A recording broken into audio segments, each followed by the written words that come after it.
Happy Thanksgiving, everybody. Thank you for joining me on this special edition of Keto-ize, my recipe. I'm actually taking a Thanksgiving meal today, the traditional items that you would see on a dinner table for Thanksgiving, and seeing if we can make them more keto friendly. Let's take a look. So on the menu today, I don't know if this is on your dinner table, but some of these items are on mine. Turkey, mashed potatoes, green bean casserole, stuffing, dinner rolls, pumpkin pie, and apple pie. So let's just take a look at some of these items here, or actually we're going to take a look at all of them, all of the items here today, and we'll see how they match up to a keto version and which ones I would choose if I were to make the keto version of these items. So turkey, let's talk turkey. There's really nothing to do or change with turkey unless you are putting in, or if you're stuffing the bird, then I would say we would have to look at turkey a little bit differently. But I'm actually not stuffing my bird. I don't tend to like to do that on my turkeys. So I'm trying something a little bit different. I think I did this several years ago, but I'm using one of the turkey oven bags this year. And basically just putting some butter on inside the wings and in the cavity, and then you brush some olive oil on it, and then you sprinkle a bunch of seasoning on it like sage and thyme and salt, pepper, those kinds of things.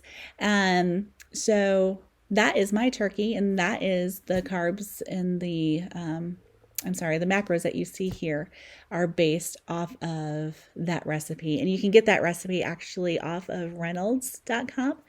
And they have a lot of different kinds of recipes there as well that will match up to some of the oven bags that you can use. So that is my turkey that we're doing today, actually. All right, so next we're going to talk mashed potatoes. You guys, I am a potato lover. I can eat potatoes all day long. The only kind of potato I can't eat for some reason are sweet potatoes. I just don't like sweet potatoes. But anyway, I've got 3 different versions here of mashed potatoes. The first one is your traditional mashed potatoes that you would make with milk and butter and whatever else you put in there. Okay. But this one, I actually got the recipe for a traditional mashed potato recipe off of Yumly.com. And the second one here is mashed cauliflower. And anybody that's been on keto knows that mashed cauliflower, anything cauliflower, is going to be a go-to. And there is a wonderful recipe on Taste of Home that you can find that basically incorporates heavy whipping cream, sour cream, and butter. So that is your mashed cauliflower macros there in the middle. And then I'm throwing you guys for a loop here on some mashed radishes. So I really got into making radishes, frying them up and roasting them recently, and they are a fantastic substitute for a potato. So if you're thinking baked potato, for example, oh my gosh, roasted radishes are the bomb. So I thought, well, maybe somebody did some mashed radishes. I was going to try it actually if nobody did it, but I did find a recipe out there from the Keto Wife, and these are the macros for mashed radishes. So one thing before I go to the next slide and tell you which one I'm choosing for my dinner, for my day, for my Thanksgiving meal today, is on the upper right-hand side, you're going to see my daily goals at the top and the totals right underneath it.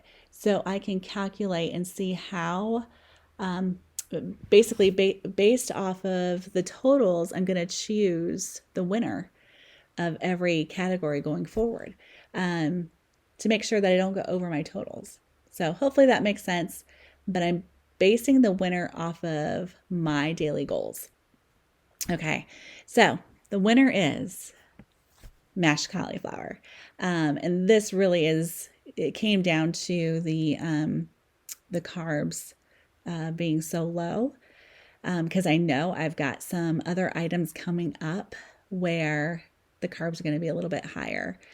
If I didn't have the extra items on the dinner table today, I probably would have chose the mashed radishes. I wanted to try those anyway, but mostly because of the fat content.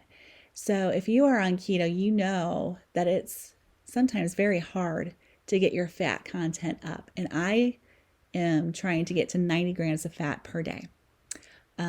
Usually I go over on protein and I'm struggling to get that fat in. So carbs are usually pretty easy. In my 1200 calories, I know you're not really supposed to count calories on keto, but I try to stay within a limit just to see if I can get to that or stay underneath or at the 1200 calories. So that's just my goals. You guys will have different goals. So again, for this particular mashed potato side, I would have chosen the mashed cauliflower for today. All right, going next is the green bean casserole. Again, one of my favorites here. I have two versions. One is the Campbell's version that you would see on the back of a cream and mushroom soup can, or in the back of those French onions. You would see the recipe there. So I took the Campbell's version and got the macros from their website.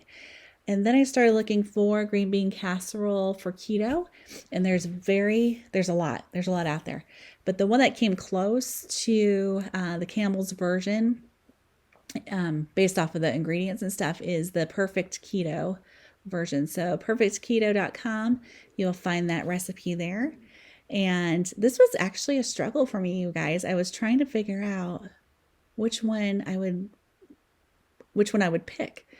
I mean, the carbs are kind of high on the Campbell's version, and the Perfect Keto version is only 4 grams less. So I was like, well, what would I do?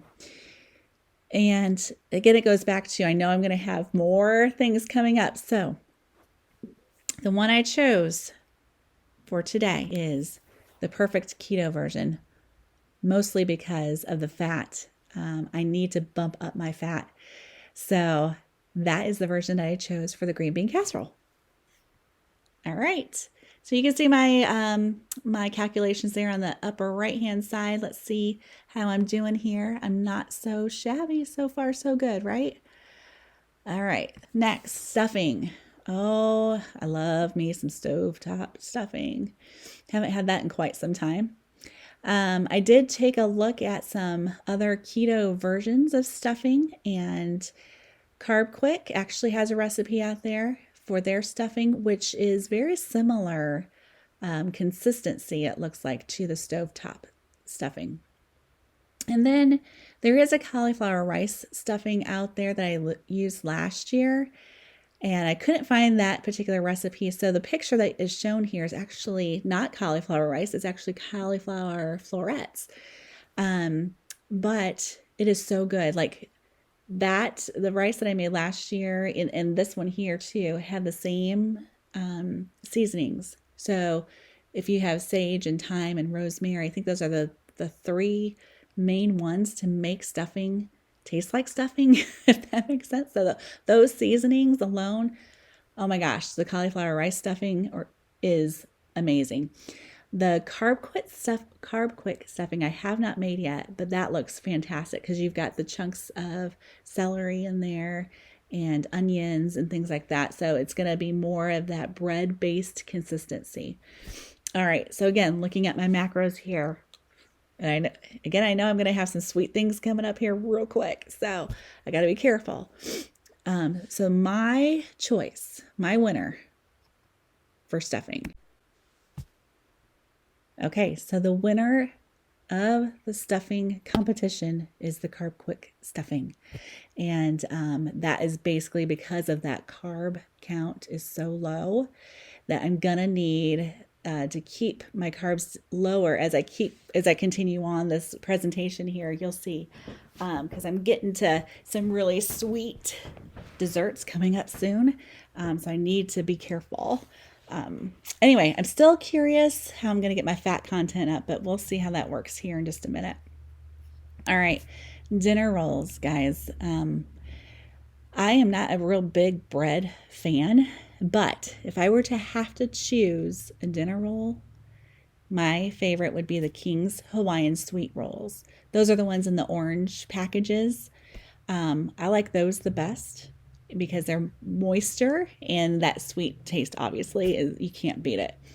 So I looked to see if there was a keto version of the Hawaiian sweet rolls, and KimSpiredly.com did not let me down. She's got a great recipe out there for keto Hawaiian sweet rolls that looks amazing, and I'm actually making those today.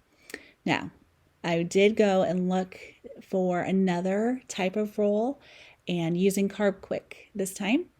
And yeah, these are easy yeast rolls. Look at those macros, guys. 1 gram of carb for 1 roll. Wow, you can't beat that. So even though I'm having the keto sweet rolls today, I would have chosen these Carbquick easy yeast rolls for sure, hands down. So that didn't really bump up any of my totals for the day. So that is fantastic. All right, now we're getting to the good stuff. Here is pumpkin pie. So the homemade by Eagle Brand. So if you go to Eagle Brand's website, they have a recipe for pumpkin pie. My husband usually makes the pies on Thanksgiving and Christmas. And so I asked him, I said, what recipes do you use? And he kind of uses a mixture of different recipes. So basically his own is what I guess I'm trying to say. But he told me to look for one that uses the condensed sweet milk or condensed evaporated milk.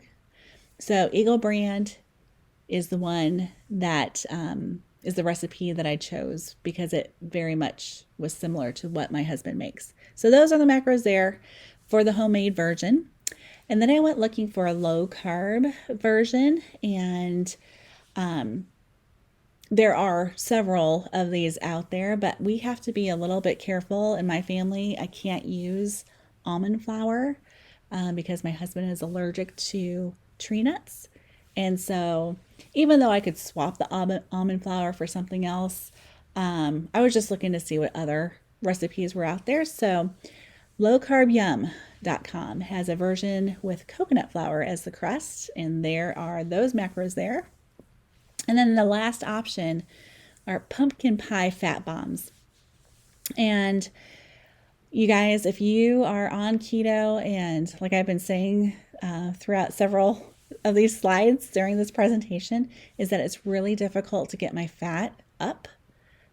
So fat bombs are the way to go. Fat bombs are usually pretty low in carbs, really high in fat, and low in protein, which is fantastic. So teamterryketo.com has a great recipe for these fat bombs. And based off of my totals, for my daily goal totals, my winner is, you knew it was going to be the fat bombs, right? Because I need to get my fat up.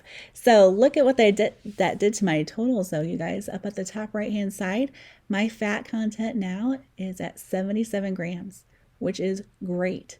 I'm almost there. I just need, a few more, maybe one more fat bomb, if possible. Maybe I should have 4 fat bombs instead of 3. But anyway, so that is for pumpkin pie. That's my pumpkin pie winner.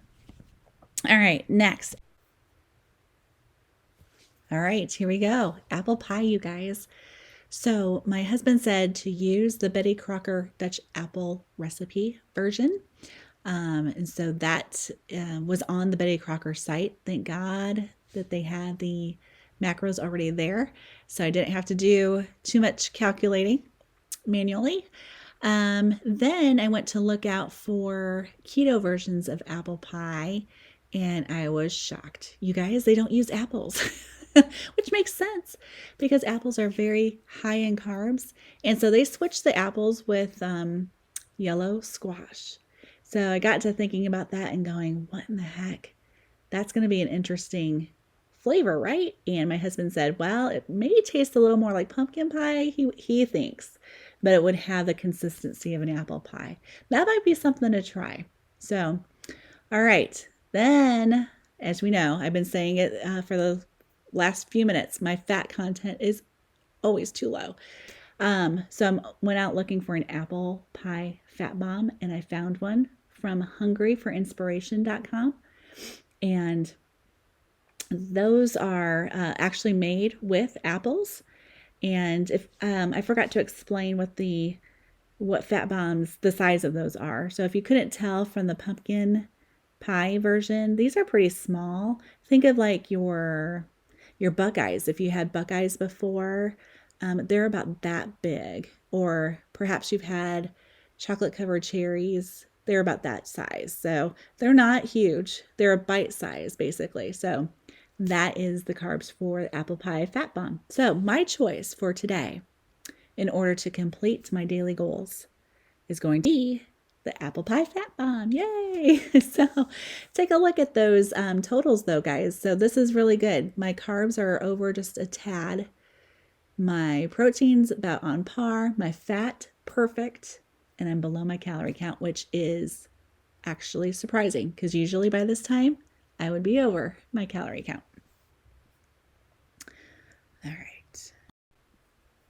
All right, you guys. So that is Thanksgiving keto-ized. We have a lot of food here. But one thing I wanted you to also note, if you haven't throughout this presentation, is that my daily goals are that for the entire day. And this is matching my goals, one meal, matching my goals for the day. So if you were to do this plan, you could still do it. You would just have to be careful for your breakfast or whenever you're eating your meal. So for us, we usually eat our meal around 1 or 2 in the afternoon. So breakfast for me would be coffee, basically. I might have an egg just to satisfy any hunger pangs, but I want to try to lay off any food until I get to this meal. Now, there's another tip that you can do as well. So since we are eating about 1 or 2 o'clock in the afternoon, probably around 6 o'clock, 5 or 6, I'm going to get a little hungry.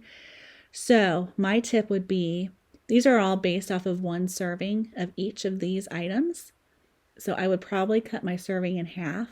So that way, because this is still a lot of food. So even if I cut it in half, I'm still going to get a lot of food for my meal at 1 o'clock. And then at 5 o'clock, I can have the other half. So that would be my other tip for you. Now, usually during Thanksgiving, when we have a lot of family over, we even have more food here. We've got people bringing in food, deviled eggs and some other traditional items from our family members.